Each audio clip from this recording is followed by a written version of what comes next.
Welcome to Week 4 of the NFL and fantasy football. We're going to give you the latest news, including some key injuries. We're going to give you the weekly rankings for Week 4, as well as we're going to introduce a brand new DFS Survivor-style poll. All that coming up now.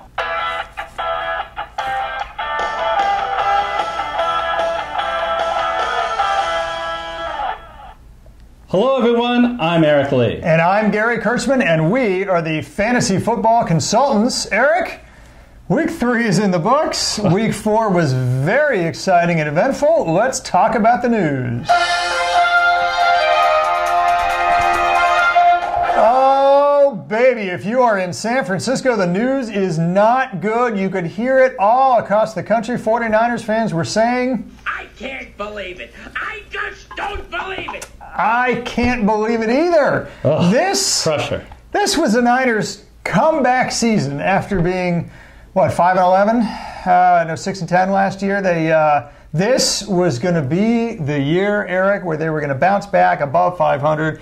Jimmy G was going to play a full season until he wasn't. Scrambling for a first down in a fourth quarter comeback attempt to get to Washington. He declined to step out of bounds and paid the price. Steven Nelson hit him. Torn ACL, out for the year. The operation is going to be in a week. They got to get the swelling down. He may have MCL and PCL damage too, which may actually affect the beginning of next year. Not good. Just absolutely not good. You got to bear in mind one thing, folks. Last year with C.J. Beathard at the helm, they were literally, from an offensive standpoint, the second worst team in football. This does not bode well. C.J. Beathard, he may end up being a decent quarterback, but it isn't going to be this year in his development. And quite frankly, this kind of an injury downgrades everybody, Eric, just everybody in the 49ers roster. Yeah, devastating for Garoppolo, but especially for those wide receivers as well. Yeah. So let's go across the country, and we still have knee problems in New York. The New York Giants tight end Evan Ingram sprained his MCL. So not nearly as serious as Jimmy Garoppolo, but it's going to probably cost him some time. They haven't officially ruled him out for this week, but he's probably not going to play. And because, Gary, that type of injury affects how you plant and how you move on the field. He limped off the field after in the press conference. He said it just didn't feel right. You know, if on the negative side and they decide to be conservative, this could be 4 to 6 weeks. Bottom line, if you're an Ingram owner, you just got to start making other plans and then monitor the situation for when you're going to get them back. Absolutely. Possible upgrade to Sterling Shepard, at least for a week, because he runs kind of the same over the middle slot routes. Yes. But if you want a silver lining. And speaking of another situation that needs a silver lining, Cincinnati Bengals. You got to be happy with how your team's doing so far. Yes. Can't be too unhappy if you're a Cincinnati Bengal fan. But A.J. Green hurt his groin. I looked at the play and I couldn't see it. It was very strange, but nonetheless, they held him out, maybe as a precaution, maybe not, the second half of last game. He says he's going to play. You notoriously cannot trust, football players and what they say about themselves. They're all overly optimistic. That was easy for me to say. So here's the deal. Watch the injury report. We will update player rankings, day by day as we get more information. But for now, the assumption is he is day-to-day and may not play over the week. Where's the silver lining? Tyler Boyd and Tyler Eifert. It's good to be Tyler in Cincinnati. Went for over 200 yards combined last week. A lot of that in the second half without A.J. Green. There's your players who are going to get a little bit of a statistical pickup if, in fact, Green doesn't play. Oh, great. Let's move on to Cleveland and Josh Gordon. I tell you, New England has been very secretive about what's going on with Josh Gordon. Bill Belichick secretive? Yeah. Really? I'm stunned. The news media have been trying to get some information, and this is all they get. So, here's the best that we know is he's trying his best to learn the system while dealing with a hamstring injury. It is believed that what kept him out last week was not knowing the system, but the hamstring injury. In their situation, boy, do they badly need him. Their offense, which is strange to say, but the Patriot passing offense has sputtered. The Burkhead, who catches passes out of the backfield, has been been hurt. Julian Edelman is still suspended. So they need Josh Gordon because they are double teaming Gronk and bottling him up. My prediction is, as long as his hamstring is okay, you're going to see Josh Gordon on the field, whether he knows the full play system or not, because he will draw attention away from other weapons that they have. Yeah, I mean, even if he's on a pitch count, he's valuable as a decoy Leroy for the New England Patriots. Last really quick, I'm sorry. Go on. My last real quick thing is on Dalvin Cook. So you may be going, what is going on with Dalvin Cook? Because you remember after the last game when he came off the field, he said that he had just cramps. Brother, I've seen all kinds of dishonesty in my day, but this little display takes the cake. As Gary said earlier, sometimes they're optimistic, sometimes they outright lie. He did, in fact, have a hamstring injury. They kept him out completely of the Buffalo game in Week 3, probably because they thought that they were going to win easily, which they didn't. And now he's on a short week. They play on Thursday. So my only message for Dalvin Cook owners is, watch the latest news, because there's a significant chance that he doesn't play, so he gets another week and a half before he plays again. Yeah, I mean, the good news is there's no tear, there's no strain. So, he should be able to bounce back relatively quickly, but dehydration can take a while. So we'll see.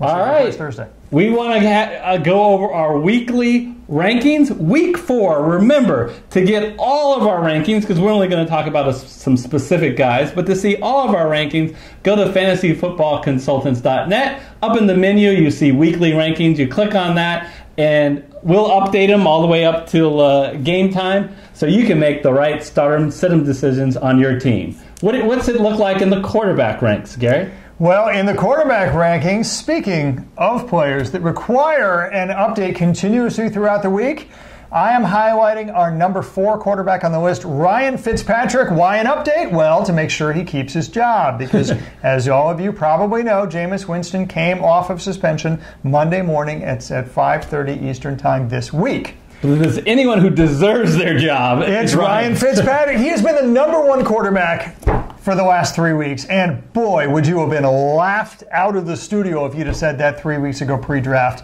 However, Ryan Fitzpatrick has thrown for over 400 yards in each of the first 3 games. The only quarterback in NFL history to do that, by the way, in his 14th season. Look, he's got great weapons. We've talked about him so much in other videos already, but this is another great matchup. Chicago has a weak secondary where their strength is on their defensive line, but Tampa Bay's offensive line is the strongest in football. This is actually a good matchup for him. Start him with extreme confidence. Just make sure that Dirk Koetter doesn't do something absolutely, positively nutty and pulled out the rug from under him and start Jameis Winston. That's not going to happen. I think the bigger concern I would have is, what if he throws for only 100 yards and a couple interceptions in the first half, and they're behind?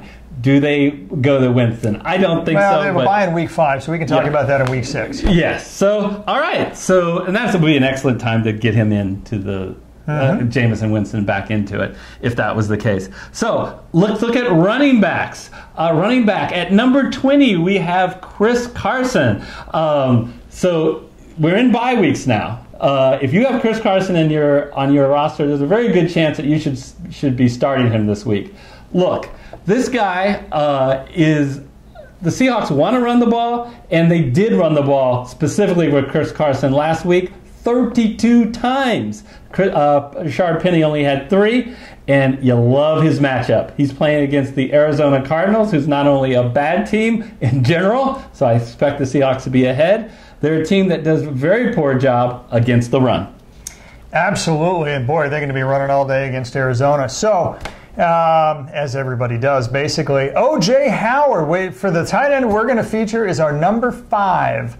So on our list this week, O.J. Howard. Expect O.J. Howard to be in the top 5 virtually every week. Folks, he really is that good. He's coming into his own this year, and Tampa Bay has finally figured out that Cameron Brate is a carcass next to this guy. He's a wide receiver in tight end's clothing. And not only that, but he's got a great matchup. Did I mention with Ryan Fitzpatrick that Chicago has a poor secondary?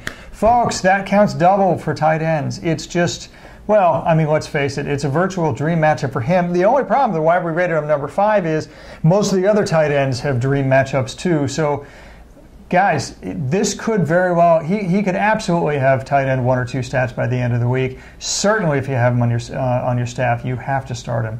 And he's one of those guys, you should expect him to be top 5 all season long. All right, let's look at the wide receivers. And at number 22, we have Tyler Boyd. Now, keep in mind, Gary already talked about the A.J. Green news. We're assuming with the 22 ranking that A.J. Green is going to play. But go on to fantasyfootballconsultants.net, check our updated rankings. If Green is out, we're going to be bumping Tyler Boyd even more. But assuming that Green plays, he's still going to be a force. This Cincinnati offense is really rolling, and they're headed to Atlanta in the Dome. No weather conditions. Atlanta's defense, specifically against the pass, is 26th rank. Yep. I look for a very nice game out of Tyler Boyd. Yeah, great matchup for a guy who's clearly coming into his own this year. Probably the best matchup of anybody this week against the San Francisco 49ers. We already talked about them. Not only are they not going to have Jimmy Garoppolo, they're not going to have Richard Sherman too, so there's their best offensive player and their best defensive player who are going to be sitting out Sherman for the next 2 to 3 weeks, Garoppolo for the rest of the year. Fantastic matchup. Start the Chargers with absolute confidence. I expect huge points from basically a top 10 defense anyway. So those are our specific rankings for week 4.